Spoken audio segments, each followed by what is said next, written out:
Hi, எல்லோரும் எப்படி இருக்கீங்க?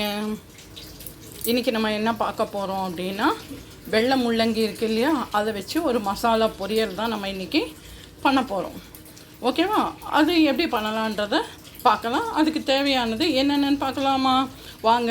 இந்த வெயில் காலத்தில் நிறைய நீர் காயெல்லாம் சேர்த்துக்கோங்க.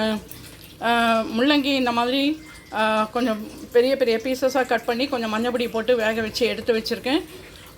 அதுக்கப்புறம் வெங்காயம் தாளிக்கிறதுக்கு வந்து எண்ணெய், கடுகு, வெங்காயம் அதுக்கப்புறம் போட்டு வதக்கணும். கடலைப்பருப்பு, காஞ்ச மிளகா ஒன்று, ஜீரகம், உப்பு. இது எதுக்கு அப்படின்னா தேங்காய் துருவி வச்சுருக்கேன். இதில் வந்து 2 துண்டு இஞ்சி, உங்களுக்கு காரம் எவ்வளோ வேணுமோ அந்த அளவு பச்சை மிளகா, கொத்தமல்லி, கருவேப்பிலை வச்சுருக்கேன். இதை நம்ம என்ன பண்ணிடணும், மிக்சியில் போட்டு அரைச்சி எடுத்துன்னு வந்துடணும். சரியா? இதை நம்ம அரைச்சி எடுத்துகிட்டு வந்துடலாம். அதுக்கப்புறம் நம்ம எப்படி பண்ணலான்னு பார்க்கலாம். இதுதான் இதுக்கு தேவையான இன்க்ரீடியன்ஸு, இவ்வளோ தான். வாங்க பார்க்கலாம். ஒரு டிஃப்ரெண்ட்டான முள்ளங்கி மசாலா பொரியல் எப்படி பண்ணலான்றதை பார்க்கலாம். இப்போது நம்ம அடுப்பு பற்ற வச்சு கடாய் போட்டு எண்ணெய் விட்டாச்சு. எண்ணெயும் காஞ்சாச்சு. இப்போ இதில் என்ன பண்ண போகிறோம், கடுகு நல்லா பொரியட்டும்.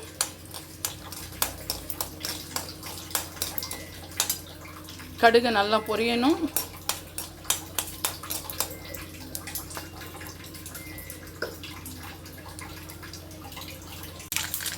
கடுகு வெடிச்சாச்சு. அதுக்கப்புறம் ஜீரகம் நீங்கள் அரைக்கும் போதும் போட்டுக்கலாம், இதில் வேணாலும் போட்டுக்கலாம். அதுக்கப்புறம் கருவேப்பிலை, காஞ்ச மிளகா, கடலைப்பருப்பு, இது எல்லாம் நல்லா வதங்கட்டும்.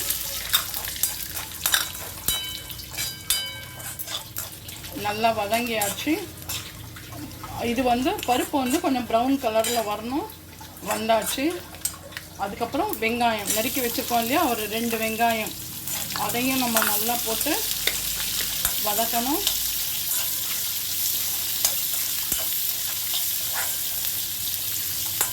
எப்போவும் ஒரே மாதிரி பண்ணாமல் இந்த மாதிரி டிஃப்ரெண்ட்டாக நம்ம பண்ணலாம், ரொம்ப நல்லாயிருக்கும். அதுக்கப்புறம் தேவையான அளவு உப்பு, நான் காயிலெல்லாம் உப்பு போடலை, அதெல்லாம் அதுக்கு தேவையான அளவு உப்பை இதுலேயே போட்டுட்டேன்.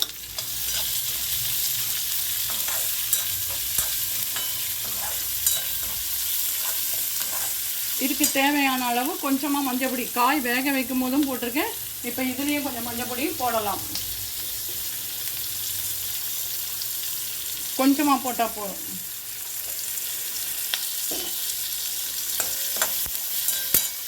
அதுக்கப்புறம் நம்ம தேங்காய், பச்சை மிளகா, இஞ்சி எல்லாம் போட்டிருக்கோம் இல்லையா, கொத்தமல்லி, கருவேப்பிலை, அந்த விழுதையும் இதில் போட்டு நல்லா கலரணும்.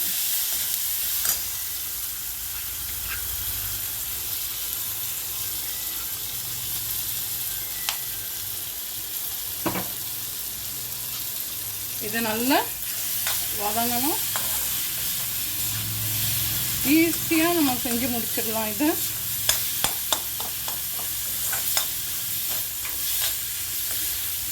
இந்த மாதிரி நீர்க்காயெல்லாம் நீங்கள் இந்த மாதிரி டிஃப்ரெண்ட்டாக கூட செஞ்சு கொடுக்கலாம், கலர்ஃபுல்லாகவும் இருக்கும். ரொம்ப ஒரே மாதிரி சாப்பிடாம கொஞ்சம் டிஃப்ரெண்ட்டாக. இதை நீங்கள் கொஞ்சம் திக்காக கொஞ்சம் கிரேவியாக மாதிரி பண்ணிங்கன்னா சப்பாத்தி அந்த மாதிரிக்கு நீங்கள் சைட் டிஷ்ஷாக எடுத்துக்கலாம். தண்ணிலாம் இல்லாமல் நீங்கள் அப்படியே பண்ணிங்கன்னா, ட்ரையாக பண்ணிங்கன்னா பொரியல் மாதிரி நீங்கள் யூஸ் பண்ணிக்கலாம். அவ்வளோதான். இது நல்லா வதங்கியாச்சு. இதில் இப்போ நம்ம வேக வச்சுருக்கோம் இல்லையா முள்ளங்கி, மஞ்சள் பொடி போட்டு அதையும் நம்ம இதில் போட்டு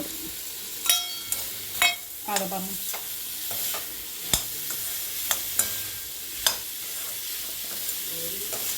எவ்வளோ எல்லோ க்ரீன் செமையாக இருக்குது பாருங்கள். ரொம்ப ரொம்ப நல்லாயிருக்கும், பார்க்கும்போதே டெம்ப்டாக இருக்கும். இப்போ இதில் அடிஷ்னலாக நான் ஒன்று ஆட் பண்ண போகிறேன்.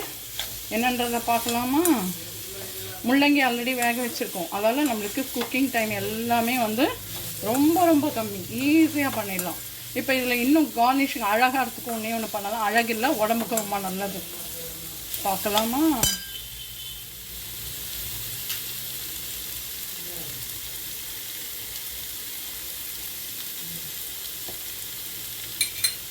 துருவி வச்ச தேங்காய், பச்சை கலர், மஞ்சள் கலர், வெள்ளை கலர்.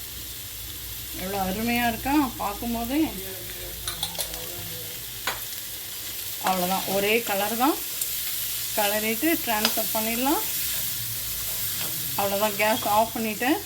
எவ்வளோ குயிக்காக முடிஞ்சு போச்சு பார்த்தீங்களா? ரொம்ப ரொம்ப டேஸ்டியாக இருக்கும். எப்பவும் வெள்ளை கலரையே கொடுக்காம பச்சை கலரில் கொடுக்கலாம். அவ்வளோதான்.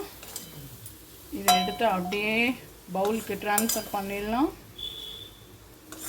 ஆஹா, அந்த கொத்தமல்லியோட வாசம் ஆஹாஹா அருமையாக இருக்குது. பச்சை மிளகா நீங்கள் பார்த்து உங்கள் காரத்துக்கு தகுந்த மாதிரி போட்டுக்கோங்க. ஏன்னா சில பச்சை மிளகா வந்து காரமாக இருக்கும். இப்போ வத்தல்லாம் போடுற டைம் அப்படின்றதால ஆல்ரெடி சொல்லியிருக்கேன், காரமாக இருக்கும். சிலது காரம் கம்மியாக இருக்கும், கேட்டு வாங்கிக்கோங்க.